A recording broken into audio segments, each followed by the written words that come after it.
Hello, everyone, and welcome back to All Watch What They're Watching, where we're curious and adamant about cinema.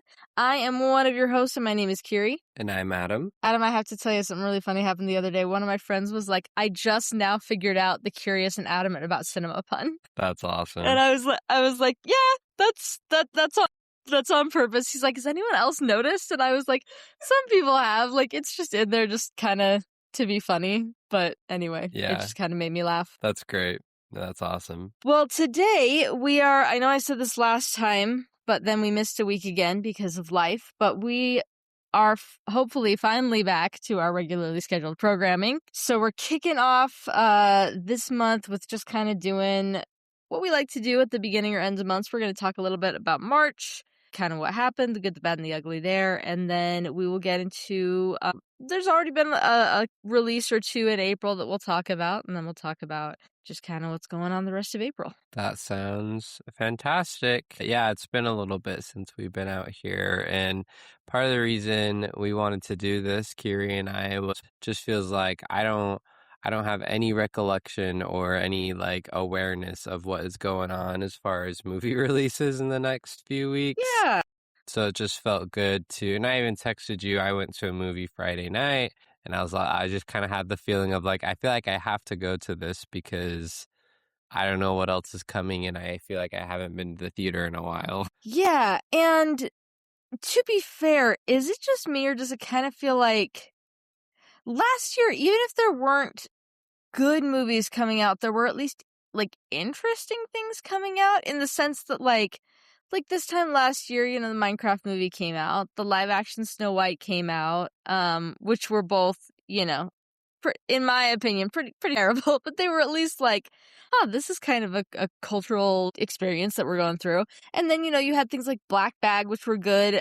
I don't know, since January, I guess since like the award season of last year, it's just been kind of meh for me. I think maybe what one of the differences for me is that a lot of award season movies I wasn't able to catch in the theaters until those first few months. Right. So I'm looking at last year what I saw in theaters in the first few months. Not Two, Better Man, The Brutalist, I'm Still Here, Mickey 17, Black Bag, and then into April you had Sinners and The Ballad of Wallace Island. Mm-hmm. So I don't know. And then this year I've seen a couple of things too, but I don't know. Maybe it's not exactly the same case. I mean, we had Hoppers, which was a Disney movie earlier.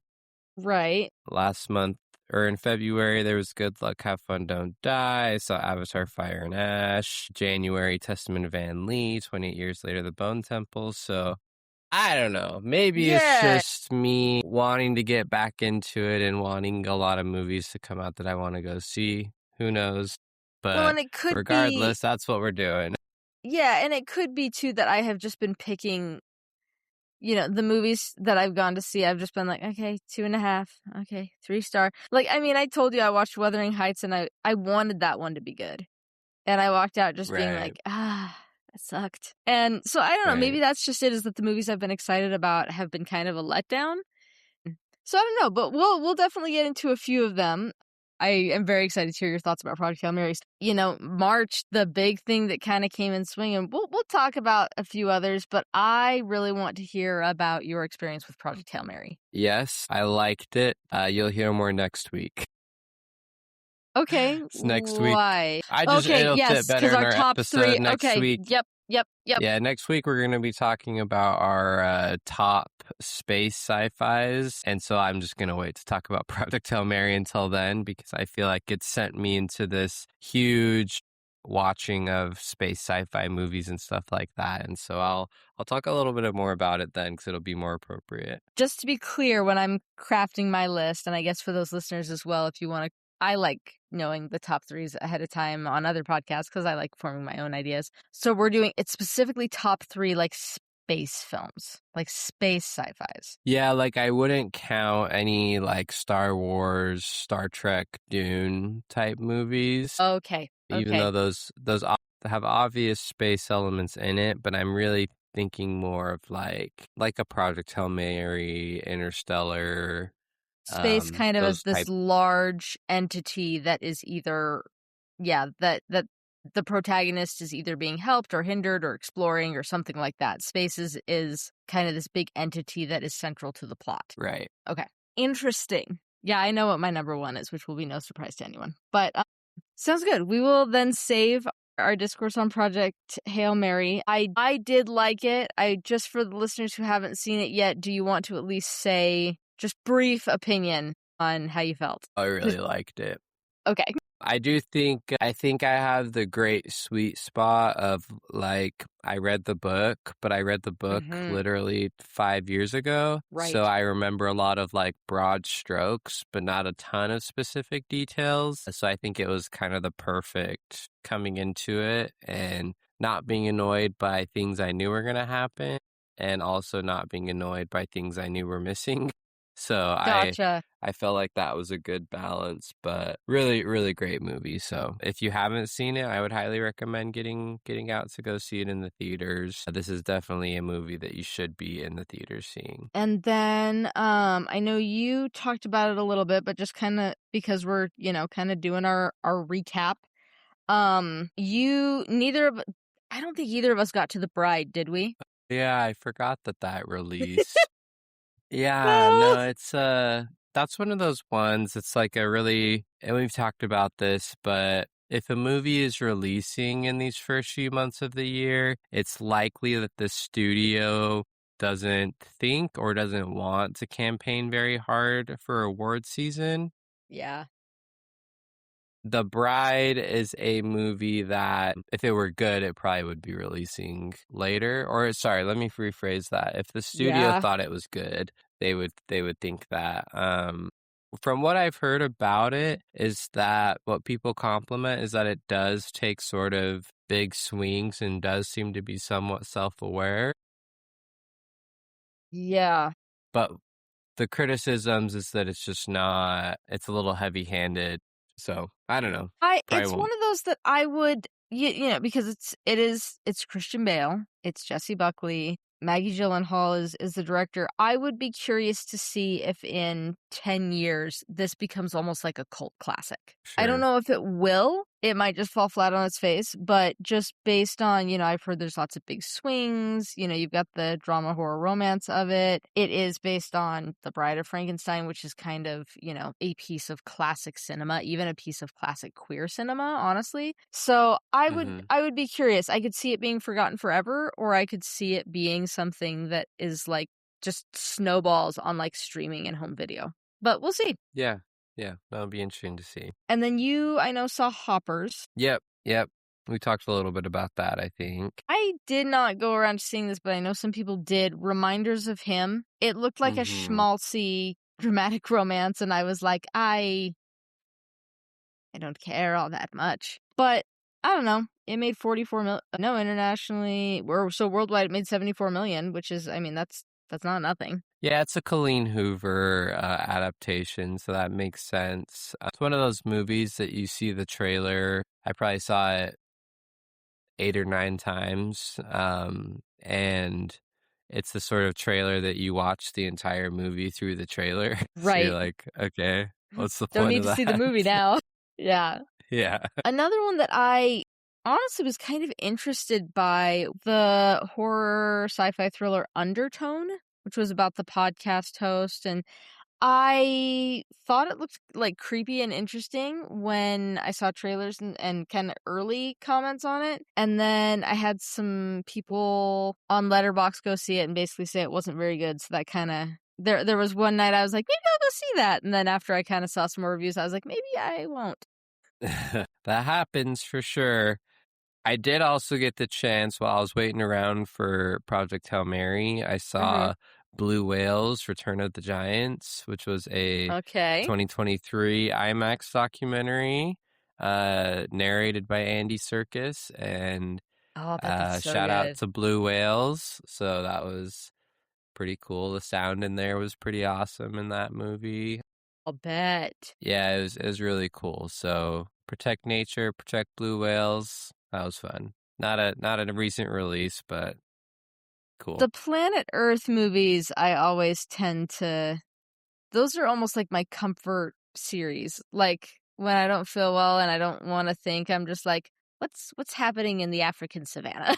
There So you I don't go. know. I Yeah, that's like a nature good. documentaries quite a bit. Yeah, that's great. And then the last one I guess I really want to talk about in March that I didn't get a chance to see, but am curious about is Ready or Not 2. Have you seen the first one? I have not. I think it's a hell of a lot of fun. I really liked it. I showed it to Sarah sometime last year when we were still doing the long distance thing. It was a little too gory for her.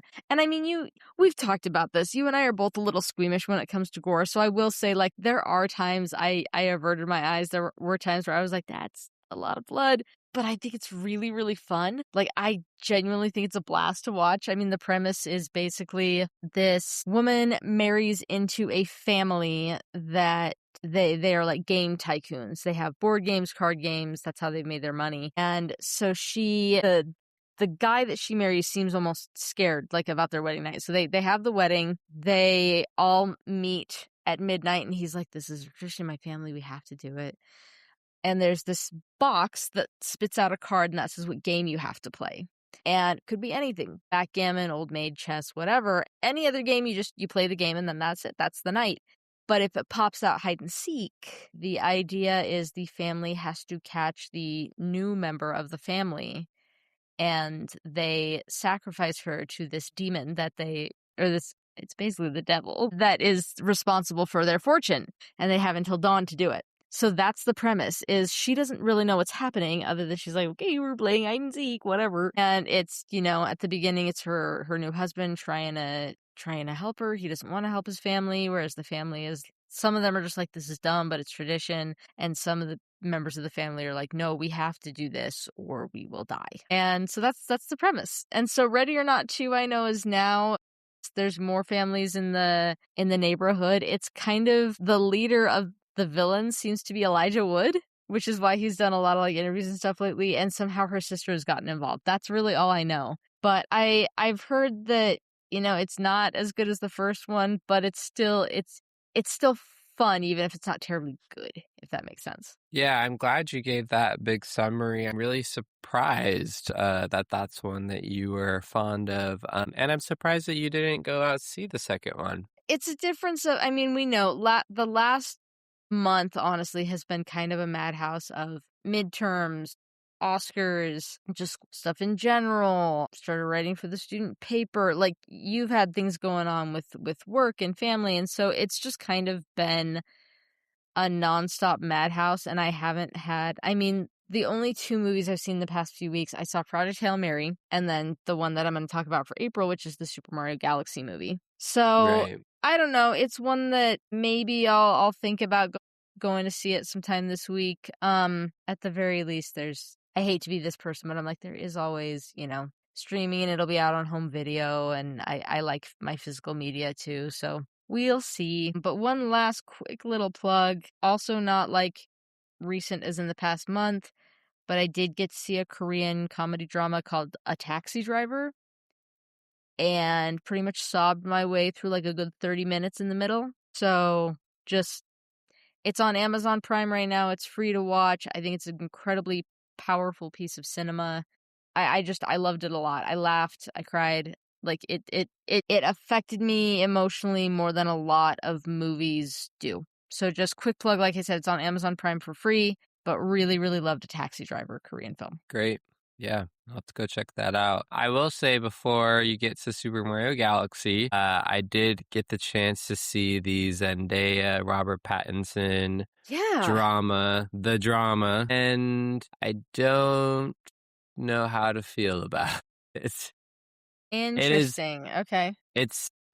you kind of can expect this going in, but it is one of those like anxious moment into next anxious moment into escalating Mm. further and further and further and further and further until it all kind of explodes. Similar to like an Uncut Gems or Marty Supreme. I was It's about to say, you genuinely. liked Marty Supreme. No, I did. But I didn't like Uncut Gems that much. But this one was just like, I don't know, for whatever reason, made me a lot more uncomfortable than Marty Supreme did. Interesting. It is a interesting hook as far as like the premise is they're about to get married and they basically, have you seen that TikTok trend or Instagram trend that it's like we listen and we don't judge, and then they're like pranking their boss where they say they're like doing some Yeah, crazy yeah. stuff.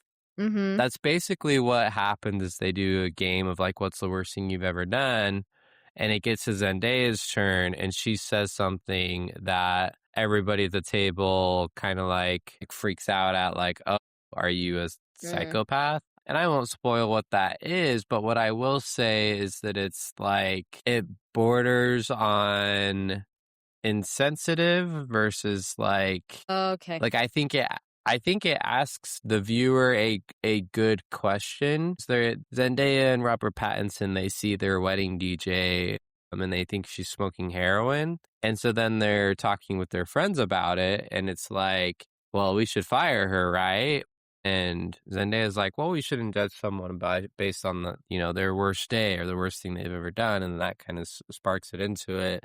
So I think it gives an interesting question that I was thinking about of like, how do you treat people or react to people based on things that they've done versus the person they are today? And then it Mm-hmm. adds in like, well, did they not do something by accident, or was their intent to like resolve those feelings? So like I think it's can be effective in that way, but I think that it overall I'm landing that it's more using something in a bit of an insensitive way that I think could have been Okay. handled differently. And a lot of there's a lot of like black humor type things going on. So Okay. I don't know. It was, again, like I said, I don't think that the message missed me and I understood what they were trying to do. And I think it works in some cases, but I didn't necessarily have a ton of fun watching it. And there were a few Okay. times that were pretty funny, but yeah. Yeah, I mean, I think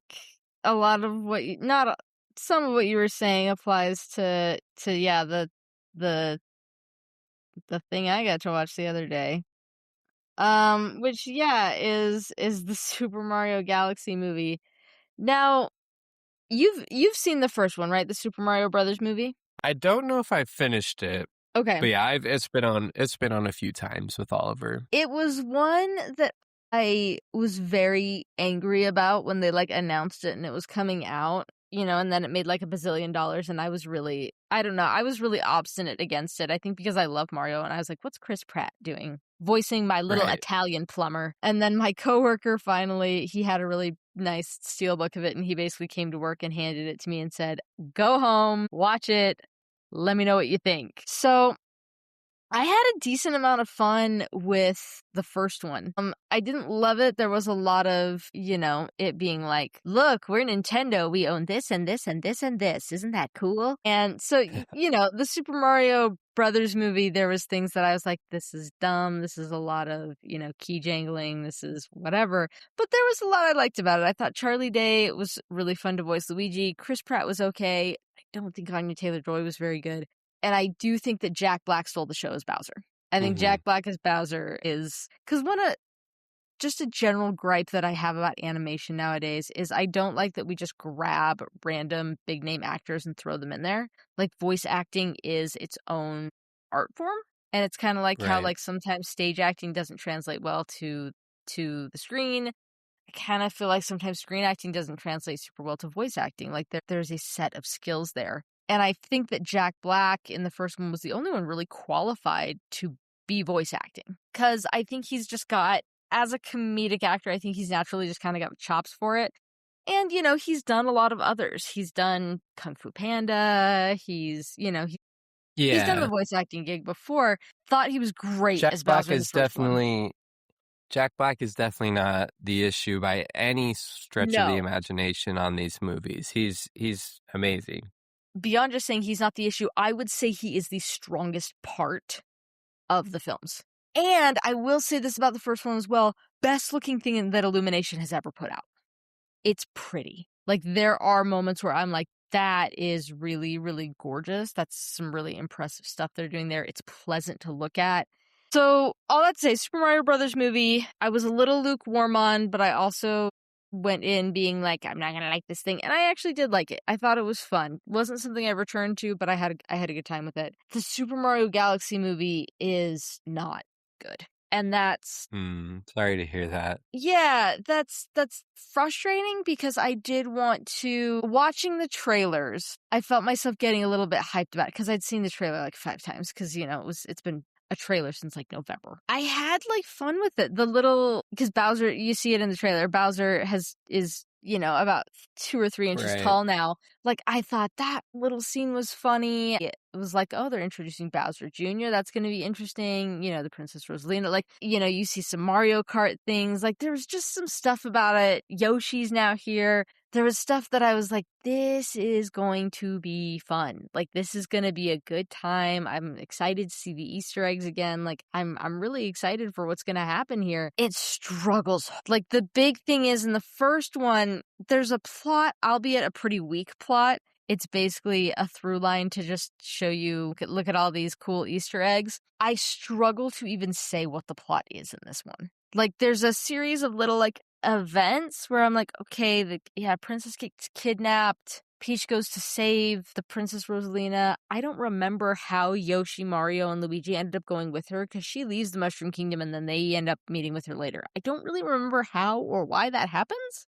Which, like, I watched this movie on Wednesday night. Like, it's not like this was that long ago. I wrote a review about it that we'll publish later this week. Like, and I'm just sitting here being like, yeah, what happened? A few things I do think, I'm a sucker for Yoshi. Yoshi's cute as hell. Yoshi shows up. I think Yoshi's funny. I think Yoshi's cute. I have a good time with Yoshi. What else was I going to say that was good? Because there were things. Star Fox. They have Star Fox. It's played by Glenn Powell, and Star Fox kind of shows up, and it's absolutely meant to be like, look at this Han Solo guy. Look at this cool hotshot pilot. And I was like, yeah, this is a cool hotshot pilot. Like, I was into Star Fox, but I also really like the Star Fox games. That's With great. Star Fox as well, there was a cool little, when he's kind of saying how he got there is this cool little like 2D animated sequence that looks really cool. So a little sequence it reminded me almost of like how Kill Bill is bopping along and then all of a sudden there's like an anime sequence for like 15 minutes. This was much shorter than that. It was only a few minutes, but I was like, oh, this is really cool. This looks good. This is fun and new to see this kind of style in this movie. So I had a good time with that. And there's, there were Easter eggs here and there that made me laugh and that I enjoyed. I enjoyed seeing the upside down pyramids and the different Mario Kart things. But I think Bowser Jr. is and it's voiced also by Benny Safdie, by the way. Really? Yes. That's a strange choice. It's so strange. So the problem is Bowser was the best part in the first movie. And in this one, he gets sidelined for a lot of it. And then he does get kind of this like rehabilitation arc, which is odd. But the problem is he's shackled to Bowser Jr., who just isn't very compelling. There's some cool visual stuff they do with him at a couple points, but like in general, you're just like, oh, it's this kid who has this like fantasy version of his dad, and he wants to make his dad proud, and so he's gonna do all these things that he and his dad talked about, like kidnap a princess and do this. And in general, I didn't really care. And then you have Bowser like saddled with him once he eventually, I don't feel like this is a huge plot spoiler. He picks up Bowser because he's trying to, get his dad back. And so you have Bowser saddled with this character who is not at all interesting for like the second half of the movie. And as a byproduct of that, Bowser is a whole lot less interesting. Yeah, that's too bad. So, I don't know. It's one of those things that, my sister wanted to know because her kids have been really wanting to go see it. And I'm like, yeah, if your kids are really into Nintendo and they like the first one, go ahead. It's not the same, amount of soul sucking that I felt like Minecraft was. Like, you don't feel like you're going to die during this movie, but it's really just not. If you're going in wanting more of what you got from Super Mario Bros., I don't think you're getting that, other than like, yeah, there's a whole lot more key jangling and a lot more Easter eggs, but there's no narrative or character development at all. and I have a really hard time being engaged with something like that. Yeah, I think I saw somewhere of Illuminations released, I think, like 15 movies, and this is the lowest critical Yeah. rating of any of their movies. Now, it's still going to get, in the 90s It's for audience score or whatever. right. Um, and It still it's made a bajillion frustrating. dollars opening weekend. Yeah, it's still probably going to make $1 billion, but it's frustrating for people like us who pay attention to critics, pay attention Yeah. to quality filmmaking, and who love animation, who love Studio Yes. Ghibli, who love a lot of Disney and things like that. And it's like, think back to your favorite movies when you were a kid.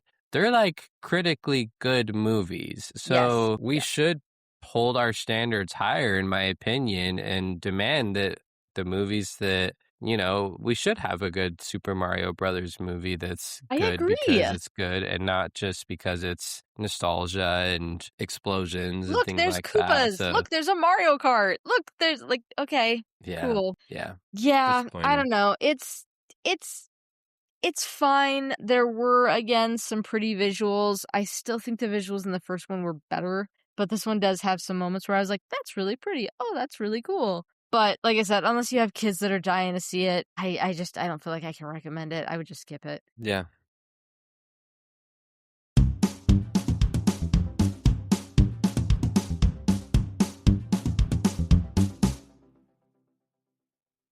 no, great thoughts. Thank you. But what else is coming out in April? So, a couple things on my list.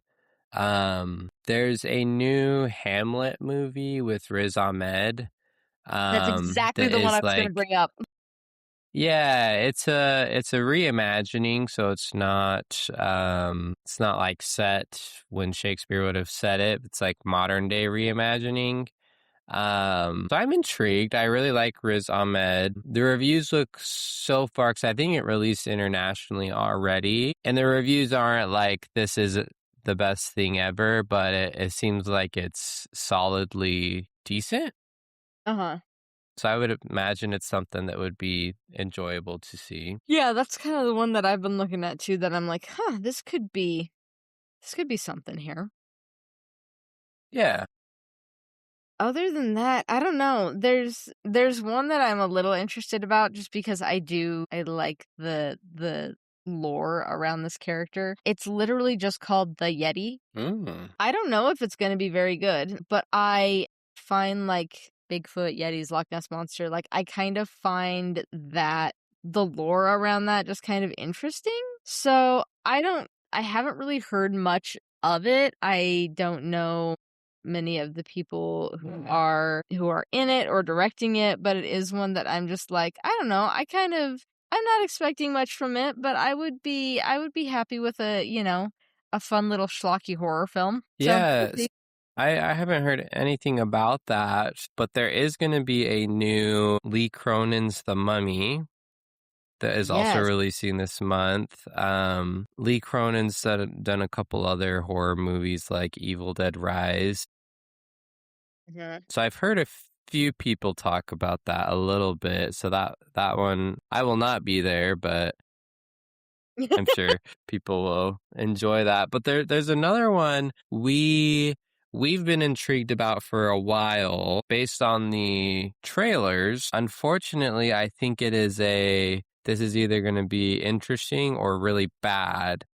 Yes. And I haven't heard a lot about it since. I haven't heard a lot leading up to it. I was even a little surprised I saw that it's coming out in just a few weeks, and that's Mother Mary.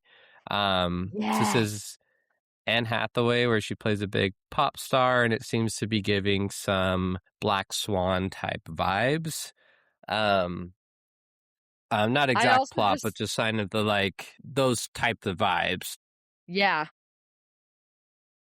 I And also just I love feel Anne like it's Hathaway. I'm like, you do you, girl. I'll watch yeah. anything you do. I feel like it's been really quiet though in regards to this movie, which makes me a Yeah. little nervous.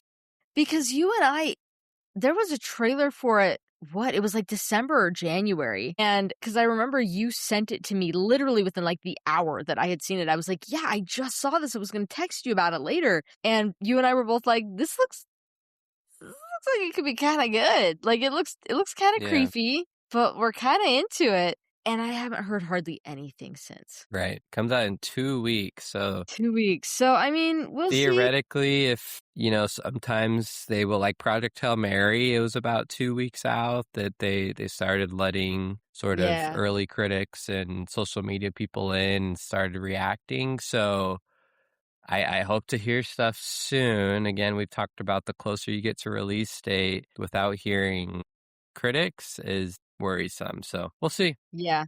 We'll definitely see. Yeah. I mean, could be And something, could be nothing. yeah, we actually do have another movie that very well could make $1 billion releasing the end of this month. Do you know which one? Devil Wears Prada 2. Is that the end of this month too? It's technically May 1st, but there's a couple of releases on May 1st that I did want to talk about just because I'm like, that's basically, Man, it's Anne right there. Hathaway is really going I for it. know. She's also in The End of Oak Street or something. I sent it to you. It's with Ewan McGregor and produced Right. by J.J. Abrams. That's right. What's that? Something like so. Sorry, wrong sci-fi disaster movie. But yeah, so she's in that one, and then she's also in The Odyssey. So she is That's right. employed The and Odyssey. busy. No, the Yeah. movie I was going to mention real quick, the Michael Jackson biopic is going to make probably close to $1 Yeah. billion. So that comes out the end of this month. That's right. Also, speaking of that, the Elvis Presley in concert movie came out in March. Oh, no kidding. Yeah, it was called Epic, Elvis Presley in concert. Directed by Baz Luhrmann, who did and I it wasn't a biopic, it was kind of an in-concert movie, kind of a biopic. I don't know. Anyway, it came out, but it kind of flew under the radar. Yeah, I didn't even hear about that. So I'll go real quick. The Michael movie's interesting. It was actually supposed to release last year, Mhm. and at a certain point during production, they like hit a point where they either filmed a part of his story or something happened with the estate. Oh, shoot. And yeah, there was even talks that like they weren't even going to be able to release the movie even after they had already done a ton of Dang. production on it. So that's why it got pushed to this year, almost a year for them to kind of sort out the details of what I'd have to look up more specifics of what happened exactly. Mhm. But I do remember hearing that they had like filmed a sequence that then they had some issues with that they like couldn't actually do that. So it has been, for the last 2 years been talked about as probably Oscars love biopics. They love musical biopics. They They do. love, so by all sorts of the measure, it should be this movie making it to the Oscars. But with a lot of that drama kind of in the background, some people are wondering if they're going to stick the landing on this one. So we'll see. Interesting. Yeah, and then like I said, there's 3 coming out May 1st that I want to talk about just because sometimes with how we record and how episodes release, we might not get something out until after May 1st because that is Right. right on the cusp of May and April. But yeah, there is The Devil Wears Prada 2. And I assume you've seen the first one? Yeah, it's been a while. Okay. I watched it a handful of years ago, relatively recently. It's been a while, but what are your just kind of general thoughts on it? I don't have many. Okay. I think it's I know it's fine. beloved. Yeah. Yeah, I know a lot of people love it. I think it's fine. Meryl Streep being savage and quippy is always a good time. And that was kind of the first time I really noticed like Emily Blunt Hmm. was in that movie. Anne Hathaway is solid. I think it's fun. I think it's a decently good time. I don't know, Devil Wears Prada 2. I think it's one of those that I'm gonna kind of see how well it does and basically if there's enough other things that interest me more, I might not get around to it. But if there's not, and or if it gets like rave reviews, it might be one of those things that I have to go see. So We'll Yeah, we'll I get that. definitely we'll definitely see. Again, it's not one of those that I am personally, chomping at the bit to come out, dying to see. But I do know a lot of people who do love it, and for their sake, I hope it's good. I think it'll be, if it's anything like the first, I think it will be just on this side of positive. I think I gave the first one 3. Mm-hmm. But we'll see. We'll see. Yeah. Yeah. So another May 1st release. I'm not sure if you want to talk about this one. It's a horror movie called Hokum. I was hoping you were Um, gonna bring that up. Now, primarily what interests me is Adam Scott. I really like Adam Scott. Uh-huh. He's the lead in here. I think he's, had a lot of comedy background, but then has really kind of cemented himself with Severance as a great dramatic actor. Uh-huh. So Hokum seems to be like a Irish horror film, Yeah. which I haven't watched a lot of Irish horror, but I know it is like a subgenre that is very popular. So it's something along the lines of he goes to like an Irish cottage and it is haunting him. So that's another one where, like, again, I'm not always first in line to horror movies. The trailer seemed interesting.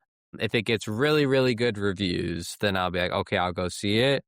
If it's just kind of like, yeah, this is a good movie, like whatever, then I probably won't care to go see it. But if it's really, really good, I'll go. Yeah, I mean, like I said, Irish horror definitely piques my interest. Adam Scott really piques my interest. So there's definitely enough there that my interest is piqued. We'll say it that way. I'm definitely looking at it going, this could be something this could be something really cool. Yeah. I hope it is. I hope it's something really cool. The last one I wanted to talk about, which I have feelings about, is Animal Farm. This looks horrible. I'm just going to say that Awful. outright first. Yeah. It's one of those things that I was about to say. I want to. It's directed by Andy Serkis, and we've got, like, you've got Glenn Close voicing, you've got Seth Rogen, Steve Buscemi, Woody Harrelson, Andy Serkis, Kieran Culkin, Gaten Matarazzo. Like, there's a cast here. I think my issue is, like, have people not read the book? Like, when, I don't know if it's just because it's called Animal Farm, and so you're like, oh, the whole cast is talking animals, so we can make it like a children's movie. I'm almost like, no one would think about making Lord of the Flies an animated children's movie. No one would think about making Right. 1984 as a, like, I'm baffled by it. I don't understand. And who knows? Like, I don't know.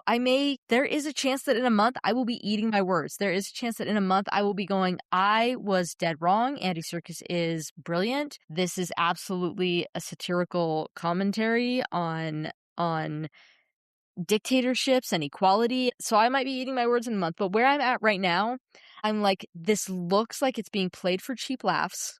And I don't understand how this came from Orwell's book. Yeah, I won't say much more. I agree with everything you said. I think it just looks really, really bad. I think it's gonna be, and it's the issue of, like, people that like Animal Farm. Like, I really liked it when I read it in high school. The It's not people a that like children's Animal story, though. Farm, yeah, the people that like it, they're not gonna care to go see this movie. And then the kids, they're not going to care either because Super Mario, just released, and Hopper's just released, and, like, there's other things kids are going to care way more about. Yes. They're not going to care about Animal Farm. It's just, I just don't understand what it's doing. Like, I don't know. I'm like, if you want to have a talking animal movie and call it Animal Farm and have it be something else, fine. But, like, the fact that it's based on George Orwell's story, I cannot wrap my mind around this thing. Like I said, like, no, I'm right with you. I would It's not, crazy. I can't imagine, like, an animated story played for cheap laughs aimed at children based on, like, Lord of the Flies. Right. That's a great example. I cannot wrap my brain around that. So that's the thing, is I'm like, this is George Orwell's book is a social political commentary. And, like, I don't know, just some of the animation doesn't look good. Like, the visuals look pretty cheap. It doesn't look, so I'm like, it's not pretty, in my opinion. And it just, like, the whole thing, it's played by cheap laughs. It also, did you see that it's an Angel Studios film? I was going to mention that, then I wasn't going to mention that. But now that you have mentioned that, that also feels like a pretty big red flag. That one feels strange of why they would want to. So it makes me nervous too. Like, there is a lot of, I mean, it's clear George Orwell is like, fascists bad, dictators bad. Yes. But I think within that there's a lot of nuance and like Totally details agree. about things that is Totally very agree. interesting. And I think that's where the Angel Studios of it makes me even more nervous that they will strip it of all nuance and be very, very charged certain ways that I don't know how they necessarily reconcile with Yeah. the current. I don't know. It just Because feels strange.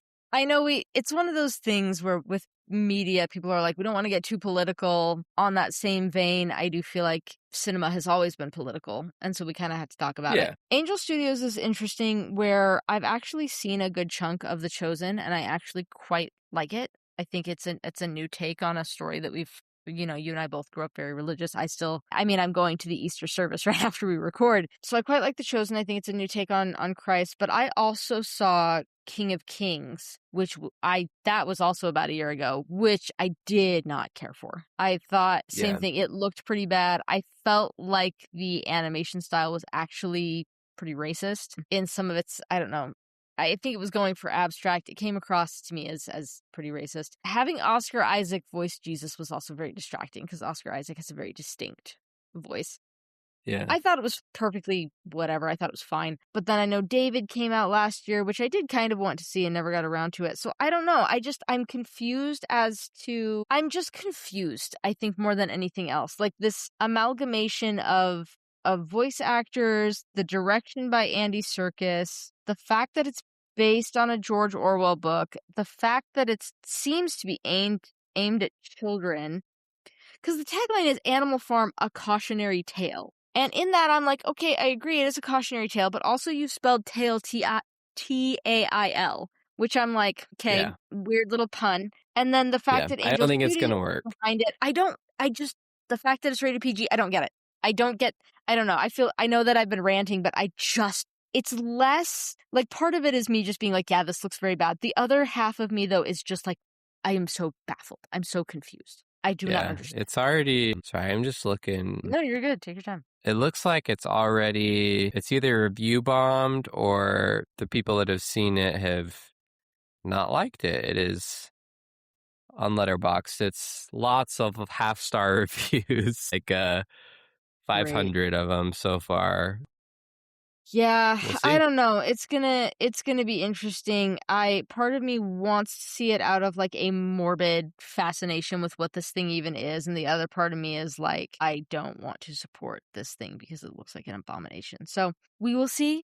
I might also, if enough people want to hear about what it is, I might just give the listeners what they want. If I have enough people who are just like, yeah, we want to know what you think, we'll see. But that's kind of what's coming out the next little bit. Like I said, we both for our sake as well as the listeners, we did kind of want to, see what was coming out in April. Things are really going to ramp up in May. I know that historically April has kind of been part of summer blockbusters with Avengers and stuff releasing, but that doesn't quite look like this is a year for that. I think things are really going to take off in May. That's where we're getting Devil Wears Prada 2, that's where we're getting Mandalorian and Grogu. That's where we're getting a lot of the big hitters. So I'm sure as April kind of winds down, we'll be really starting to dive into the summer blockbuster season. But I think that's all I really have to say as far as March and April. Yeah.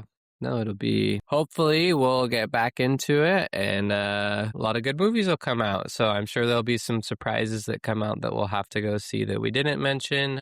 Mm-hmm. That's always the best when that happens. So. And Adam, what are we watching? Space sci-fi. I've been watching a lot. I've watched like 4 since Project Hail Mary. So I have a few more I want to get on my list so that I can properly rank them. But yeah, think about what your favorite space sci-fis are and tune in next time when we talk through all of that. Share the podcast with a friend. Keep listening. 5-star reviews. Listen wherever you get your podcasts. And until next time. We'll catch you later.